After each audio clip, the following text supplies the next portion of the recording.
Hi friends, this is বানি and welcome to my channel. বন্ধুরা, আজকে আমি তোমাদের জন্য একটা দারুণ টপিক নিয়ে এসেছি। আজকে আমরা দেখব বি, বিং আর বিন এর ব্যবহার। এর আগেও হয়তো আমি এই টপিকের উপরে ভিডিও তৈরি করেছি, কিন্তু আজকের ভিডিওটা সব থেকে ইম্পর্টেন্ট। আজকে আমরা দেখব বি এর সাবজাংটিভ ফর্মের ব্যবহার, যেটা এর আগে কোনো ভিডিওতে আমরা দেখিনি। দেখো, আজকের ভিডিওটা খুব ইম্পর্টেন্ট হতে চলেছে। আমি বি, বিং আর বেনকে খুব ভালোভাবে এক্সপ্লেন করতে চলেছি, আর কয়েকটা নতুন ব্যবহারও তোমরা দেখতে চলেছো। তো আজকের ভিডিওটা কিন্তু খুব ইম্পর্টেন্ট, খুবই ফ্রুটফুল হতে চলেছে। তোমরা কোথাও যাবে না, আমার সাথে ভিডিওটা একদম শেষ পর্যন্ত থাকবে। যা চ্যানেলে নতুন অর্থাৎ প্রথম ভিডিও দেখছো তারা প্লিজ চ্যানেলটাকে সাবস্ক্রাইব করে নিও, তাহলে যখনই আমি ভিডিও আপলোড করবো তোমরা নোটিফিকেশন পেয়ে যাবে। আর দেরি না করে চলো শুরু করা যাক আজকের ভিডিও। সবার আগে তোমাদের জানা দরকার বিটা কি। দেখো, বি এটা হলো একটা ভার্ব, যেটা ইরেগুলার ভার্ব। সেন্টেন্সে এই ভার্বটা বিভিন্ন ফর্মে ব্যবহার হয়, আর ঠিক সেই কারণে এটাকে আমরা ইরেগুলার ভার্ব বলে থাকি। বি এর ফার্স্ট ফর্ম হলো বি, আর সেকেন্ড ফর্ম হলো ওয়াজ ভার্ব, আর থার্ড ফর্ম হলো বিন, আর ফোর্থ ফর্ম হলো বিং। আর বি এর অর্থ হলো হওয়া বা থাকা। এবার তোমাদের মনে একটা প্রশ্ন আসতে পারে, তাহলে অ্যাম ইজ আর এর অর্থ কি? দেখো, অ্যাম ইজ আরও বি এরই একটা ফর্ম, অর্থাৎ বি ভার্বের ফর্ম হলো অ্যাম ইজ আর, আর এটার ফার্স্ট ফর্ম হলো ওয়াজ ভার্ব, আর এটার থার্ড ফর্ম হলো বিন, আর এটার ফোর্থ ফর্ম হলো বিইআইএনজিএম। এবার প্রশ্ন হচ্ছে, আমরা বি কে ঠিক কিভাবে ব্যবহার করে থাকি। দেখো, বি কে আমরা ইনফিনিটিভ স্ট্রাকচারে ব্যবহার করতে পারি, অর্থাৎ টু বি এর ব্যবহার আমরা প্রায় করে থাকি। আবার সেন্টেন্সে আমরা মোডাল ভার্বের পরেও বি কে ব্যবহার করতে দেখি। আবার সেন্টেন্সটা যখন প্যাসিভ ভয়েসে থাকে তখনও আমরা বি কে ব্যবহার করে থাকি। সবার আগে চলে দেখি ইনফিনিটিভ স্ট্রাকচারে আমরা বি কে কি করে ব্যবহার করছি, অর্থাৎ টু বি কে আমরা সেন্টেন্সে কি করে ব্যবহার করি। যদি আমি বলি আমি একজন শিক্ষিকা হতে চাই, I want to be a teacher. I want to be a teacher. দেখো, এখানে কিন্তু টু বি এর ব্যবহার করেছি। যদি আমি বলি সে সফল হওয়ার আশা করে, he hopes to be successful. He hopes to be successful. দেখো, এখানে আমরা বি এর ব্যবহার করলাম, টু বি এর ব্যবহার করলাম। যদি আমি বলি সৎ হওয়াটা গুরুত্বপূর্ণ, it's important to be honest. It's important to be honest. যদি আমি বলি দয়ালু হওয়াটা গুরুত্বপূর্ণ, it's important to be kind. দেখো, আমরা ইম্পারেটিভ সেন্টেন্সেও টু বি কে ব্যবহার করতে পারি। আমরা প্রায় সময় বলে থাকি ভদ্র হওয়ার চেষ্টা করো, ট্রাই টু বি পোলাইট। যদি আমি বলি ধৈর্যশীল হওয়ার চেষ্টা করো, ট্রাই টু বি পেশেন্ট। তো এই সেন্টেন্সগুলোতে বি একটা ইনফিনিটিভ স্ট্রাকচার ব্যবহার হলো। দেখো, আমরা এই ইনফিনিটিভ ফ্রেজটাকে আগেও নিয়ে আসতে পারি। যদি আমি বলি to be honest is important, to be kind is important. দেখো, এর আগে তোমরা দেখেছো it's important to be kind, it's important to be polite, it's important to be honest. আমরা যদি সেন্টেন্সটাকে শুরুই করি ইনফিনিটিভ দিয়ে, ইনফিনিটিভ ফ্রেজ দিয়ে, তাহলেও কিন্তু সেন্টেন্সটা সঠিক। অর্থাৎ যদি আমি বলি to be honest is important, to be kind is important, to be polite is important, তাহলেও সেন্টেন্সটা সঠিক। এবার যদি আমি বলি অন্যদের প্রতি সহায়ক হওয়াটা আমাকে খুশি করে, to be helpful to others makes me happy. To be helpful to others makes me happy. দেখো, এখানে আমরা টু বি অর্থাৎ এই ফ্রেজটাকে একটা নাউন ফ্রেজ হিসাবে সেন্টেন্সে ব্যবহার করেছি। To be honest is important in life. That means সৎ হওয়াটা জীবনে খুব গুরুত্বপূর্ণ, জীবনে গুরুত্বপূর্ণ। দেখো, এখানে আমরা একটা নাউন ফ্রেজ হিসাবে এটাকে ব্যবহার করেছি, ইনফিনিটিভটাকে একটা নাউন ফ্রেজে ব্যবহার করেছি, অর্থাৎ সেন্টেন্সে এই ইনফিনিটিভ ফ্রেজটা একটা নাউন হিসেবে কাজ করছে। তো এই পর্যন্ত আমার মনে হয় তোমরা বুঝতে পারলে। নাও we will see the subjunctive mode. See, subjunctive mode expresses your wishes, your demands, your necessity বা hypothetical situations, unreal situation. এই মোডটা আমাদের উইশেস, দ্যাট মিনস আমাদের ইচ্ছা, আমাদের ডিমান্ড, আমাদের এক্সপেকটেশন, এইগুলোকে তুলে ধরে, এইগুলোকে এক্সপ্রেস করে। সবার আগে আমরা দেখবো প্রেজেন্ট টেন্সে বি ভার্ব এখানে কিভাবে কাজ করছে। দেখো, এখানে আমরা বেস ফর্মের ব্যবহার করি, বি এর বেস ফর্মের ব্যবহার এখানে করি। দ্যাট মিনস বি কে আমরা বি এর মূর্ধন্য ব্যবহার করি। এক্সাম্পল দেখো, স্ট্রাকচারটা একবার চট করে দেখে নাও। সবার আগে আমরা ব্যবহার করব সাবজেক্ট, তারপরে আমরা ব্যবহার করব ভার্ব। সেই ভার্বটা, যে ভার্বটা সেন্টেন্সে একটা সাজেশন বা ডিমান্ড বা নেসেসিটি বোঝাবে। আর তারপরে আমরা ব্যবহার করে থাকি দ্যাট, অর্থাৎ সেন্টেন্সে আমরা এখানে দ্যাটকে ব্যবহার করে তারপরে আবার একটা সাবজেক্টের ব্যবহার সেন্টেন্সে করব। আর তারপরে আমরা বি এর ব্যবহার করি, তারপর একটা কমপ্লিমেন্ট। সেন্টেন্স দেখো তোমরা আরো ভালো করে বুঝতে পারবে।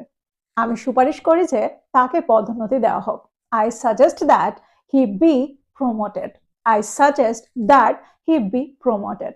দেখো আই হলো সাবজেক্ট, তারপরে সাজেস্টের ব্যবহার করেছি যেটা কিনা ভার্ব, তারপরে আমরা দ্যাট এর ব্যবহার করেছি, তারপরে আবার একটা সাবজেক্টের ব্যবহার সেন্টেন্সে করেছি, তারপরে বি, আর তারপরে একটা কমপ্লিমেন্ট। তোমরা বুঝতে পারছো সেন্টেন্সটাকে আমরা কিভাবে সাজাতে পারি। একটা এক্সাম্পল দেখো, যদি আমি বলি শিক্ষক জোর দিয়েছিলেন যে সে উপস্থিত থাকুক। The teacher insisted that she be present. The teacher insisted that she be present. যদি আমি বলি এটা অত্যন্ত জরুরি যে প্রত্যেকটা ছাত্র সময় মতো উপস্থিত থাকুক, সেন্টেন্সটা কি হবে? আমরা প্রায় এই ধরনের সেন্টেন্সের ব্যবহার করে থাকি। দেখো এই ধরনের সেন্টেন্সের সম্মুখীন হলে এবার তোমরা বুঝতে পারবে যে সেন্টেন্সগুলোকে ঠিক কিভাবে তৈরি করা হচ্ছে। সেন্টেন্সটা কি হবে? It's essential that every student be on time. It's essential that every student be on time. আরেকটা এক্সাম্পল দেখো, যদি আমি বলি তারা অনুরোধ করেছিল যে সভাটি স্থগিত করা হোক, সেন্টেন্সটা কি হবে? They requested that the meeting be postponed. They requested that the meeting be postponed. এবার তোমাদের মনে একটা প্রশ্ন আসতে পারে যে সেন্টেন্সগুলোকে আমি প্রেজেন্ট টেন্সে বলছি, তাহলে এখানে আমি রিকোয়েস্টেড, ইনসিস্টেড বা সাজেস্টেড এগুলোর ব্যবহার কেন করছি? কারণ প্রেজেন্ট টেন্সে আমরা তো ভার্বের সেকেন্ড ফর্মের ব্যবহার করি না, তাহলে এখানে কি করে সেকেন্ড ফর্মের ব্যবহার হচ্ছে? দেখো, the tense of the reporting verb doesn't control the tense of the subjunctive verb. এখানে যে রিপোর্টিং ভার্বটা রয়েছে সেটা হলো পাস্ট টেন্সে, আর এটা পরের ভার্বটাকে, দ্যাট মিনস সাবজাংটিভ ভার্বটাকে কন্ট্রোল করতে পারবে না, দ্যাট মিনস বি কে কন্ট্রোল করে না। আর এই সেন্টেন্সগুলোর স্ট্রাকচার এরকমই হয়। তাহলে এগুলোর পাস্ট ফর্ম কেমন হয়? অর্থাৎ যখন আমরা সাবজাংটিভ ভার্ব হিসেবে বি কে সেন্টেন্সে ব্যবহার করব, অর্থাৎ পাস্ট টেন্সে ব্যবহার করব, তখন সেন্টেন্সগুলো কেমন হয়? দেখো তখন সেন্টেন্সগুলোতে আমরা উইশ বোঝাবো, বা একটা হাইপোথেটিক্যাল কন্ডিশন বোঝাবো, হাইপোথেটিক্যাল সিচুয়েশন বোঝাবো, একটা আনরিয়েল সিচুয়েশন বোঝাবো। আর এখানে আমাদের একটা জিনিস মনে রাখতে হবে, আমরা যখন সেন্টেন্সটাকে হাইপোথেটিক্যাল সেন্টেন্স পাবো, অর্থাৎ আনরিয়েল সিচুয়েশন পাবো, তখন আমরা, অর্থাৎ যেটা সত্যি নয়, যেটা কাল্পনিক, সেখানে আমরা ওয়ার এর ব্যবহার করব, সাবজেক্ট যাই হোক না কেন। অর্থাৎ হি, শি, ইট, দে যে কোনো সাবজেক্টের পরে আমরা ওয়ার এর ব্যবহারই করব। আমরা শি বলে তারপরে ওয়ার এর ব্যবহার করব না, এরকমটা নয়। আমরা প্রায় কাউকে মিস করে বলি, ইস যদি সে এখন এখানে থাকতো। I wish she were here now. I wish she were here নাও।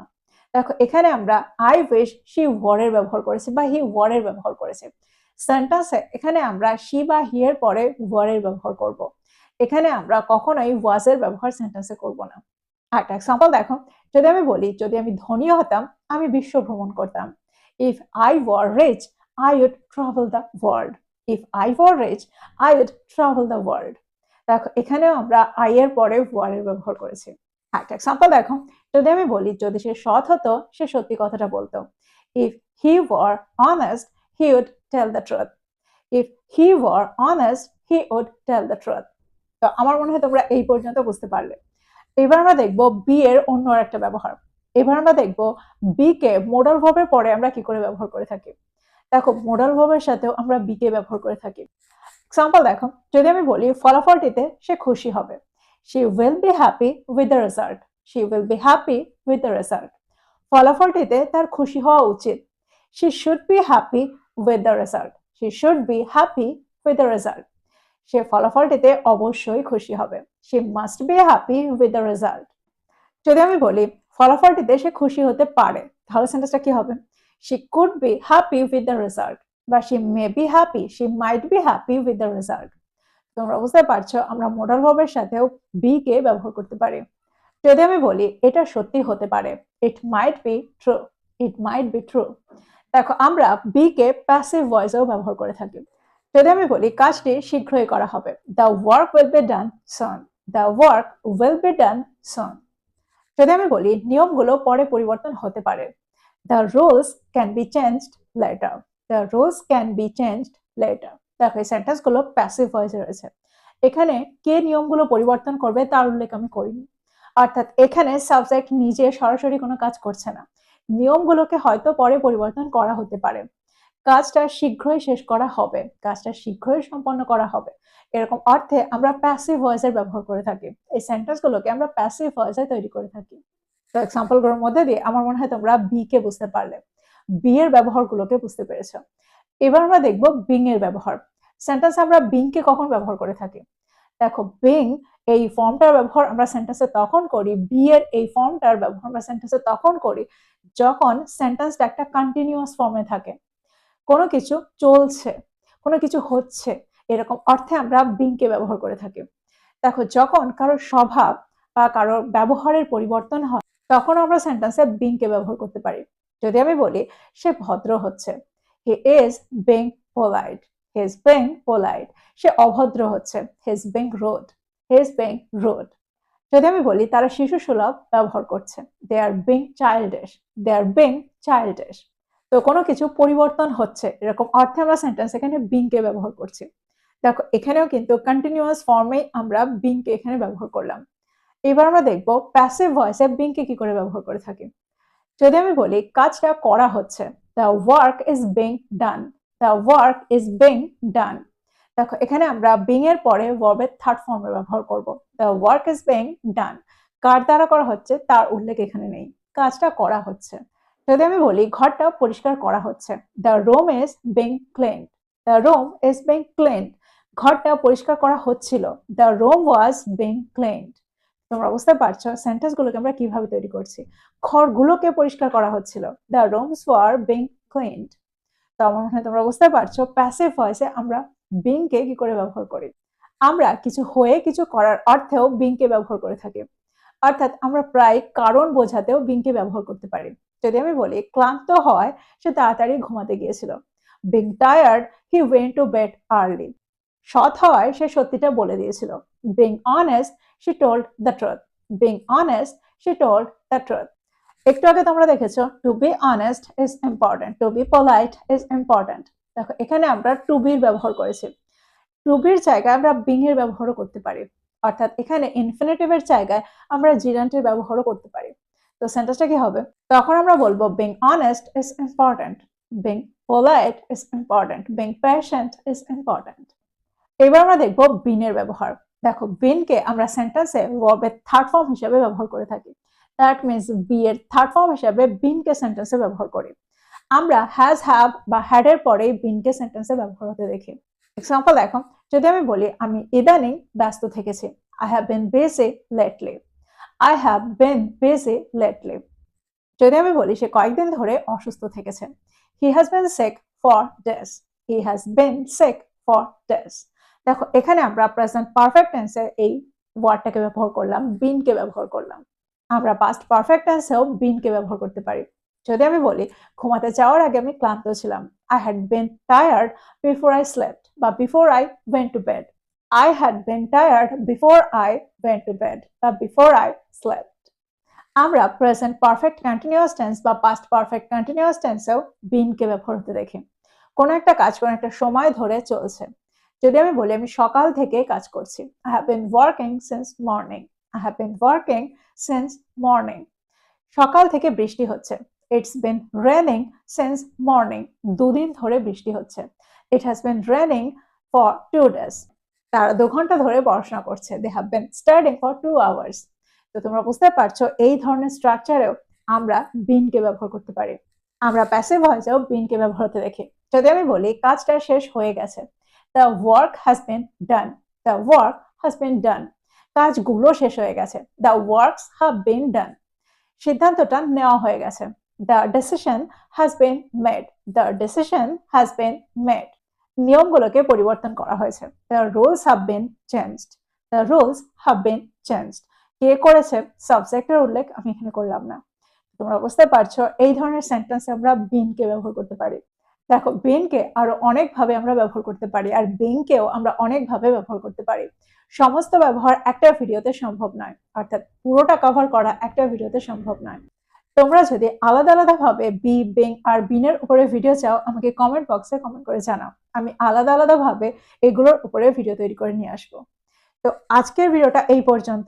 ভিডিওটা ভালো লাগলে লাইক করতে ভুলে যেও না, বন্ধুদেরকে শেয়ার করো যারা ইংরেজি শিখছে। So this is all about today. I will be back with another video. Till then, take care. Thank you for watching this video. Bye bye.